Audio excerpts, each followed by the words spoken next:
In this paper, we are going to introduce the concept of harmonics, relating them with the physical laws that make them possible and trying to understand the repercussion they have in music since the Gregorian chant era, passing through the Renaissance, rock, pop, until what we listen today. In order to do so, we first have to be familiarized with a couple of basic physical principles. Music and sound take part in every aspect of our life. From the minute we wake up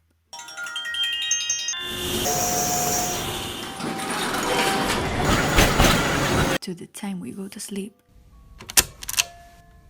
we are constantly perceiving waves that enter our ears and transform into sound. In physics, sound is a vibration that propagates as an acoustic wave through a transmission medium. For us, it's everything we hear. Music is a combination of sounds that may or may not follow a specific pattern, but that always tries to transmit a message to whoever is listening.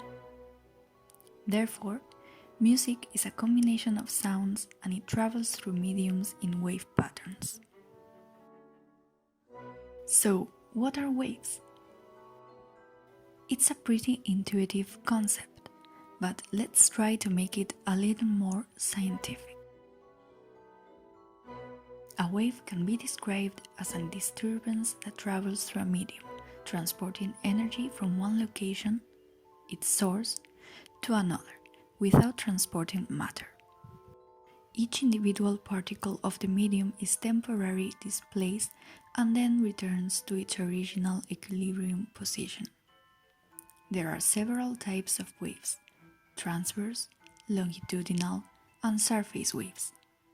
For this topic, we are going to focus on transverse and longitudinal waves. Let's start with transverse waves.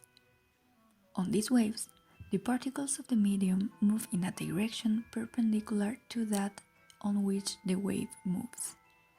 We can see this kind of waves in the strings of a guitar or a violin, or in a long tree branch moving due to the wind.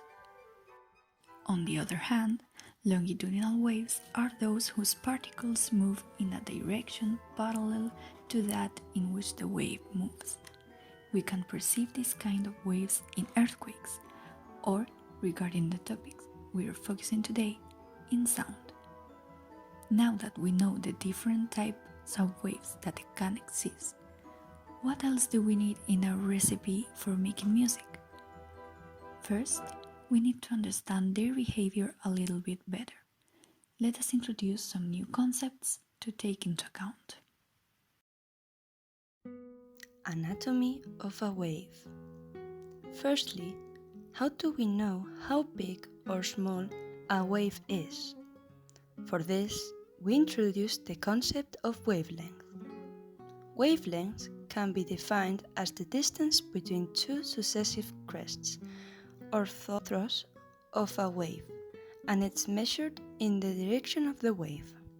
The frequency of a wave refers to how often the particles of the medium vibrate when a wave passes through the medium. For a wave, the speed is the distance traveled by a given point on the wave, such as a crest, in a given period of time. It depends on the properties of the medium where it propagates. To see how they are all related, we will introduce the following formula: lambda times frequency equals velocity. Since usually the velocity is given by the medium we are in, it is normally considered as a constant, from which we deduce a simple relationship between frequency and wavelength. They're inversely proportional to each other. If you double the wavelength, the frequency will be cut in half, and we double the frequency, the wavelength goes down by a half. For strings, the relationship would be the following: velocity equals the root of T divided by mu, where T is the tension of the string and mu is the mass per unit length of the string. Standing waves.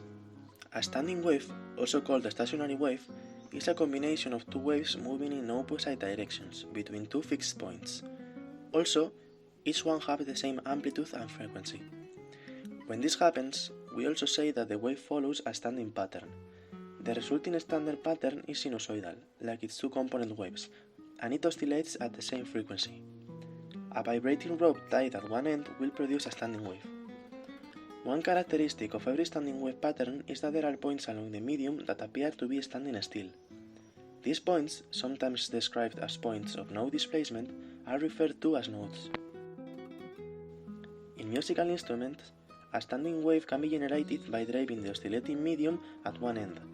That way, the standing waves are created by not two separate components, but by the original wave and its reflection at the other end. We can now try to understand the concept of harmonics. Harmonics are the pillars of music. From them, we obtain everything we need to create tonalities, chords, progressions, and all the old and contemporary harmony we know today. We can hear this physical principle since the beginning of music, when all we had to create were our ears and the aim for perfect harmonious sound. Let us translate some physics into music. The first harmonic, or fundamental, appears naturally in the series as C2, taking as a base a conventional piano, vibrating at a frequency of 65.4 Hz. The second harmonic is C3, which frequency is obtained by adding the fundamental to the previous one, in this case just multiplying by 2, obtaining a frequency of 130.8 Hz. The third harmonic, our beloved perfect fifth, is G3, with a frequency of 196.2 Hz. The fourth harmonic would be C4 at a frequency of 264.6 Hz, and the fifth, and very important one, is our major third, E4, at a frequency of 327 Hz. If we keep on going, we will eventually obtain every single note that shapes the music we listen and have been listening to for the last centuries. Harmonics are present in every single piece of music we hear today, from the announcements in the mall to the alarm that wakes us up in the morning. Thanks to them, we can physically understand why there are some sounds that we perceive as pleasant and why others are not pleasant at all, since our ears can recognize this incredible principle and distinguish between harmony and sound.